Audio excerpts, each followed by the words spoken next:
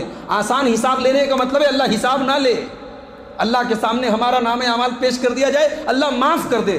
دعا کرو اللہ ان لوگوں نے ہم کو بھی شامل، اس لیے کہ اگر اللہ حساب لے گا تو اللہ خود کہہ رہا ہے وَكَفَى بِنَا حَاسِبِينَ، جب ہم حساب لیں گے تو پھر ہم حساب لیں گے۔ اس کے بعد یہ بتایا گیا کہ کبھی کبھی بھلائی کے اندر بھی آزمائش ہوتی ہے، ہمیشہ مصیبت آزمائش نہیں ہوتی، کبھی کبھی خیر بھی آزمائش بن کے آتا ہے۔ ایک انسان غریب ہے، ظاہر ہے کہ غربت اور پریشانی آزمائش ہے، مگر اللہ کبھی کبھی دولت دے کر کے آزماتا ہے۔ ایک انسان صحت مند ہے اور ایک انسان بیمار ہے، ہمیں لگتا ہے جو بیمار ہے وہ پریشان ہے، لیکن اللہ کہہ رہا نہیں، کبھی کبھی ہم تندرستی دے کر کے آزماتے ہیں۔ کل نفس ذائقۃ الموت، ہر نفس کو موت کا مزہ چکھنا ہے۔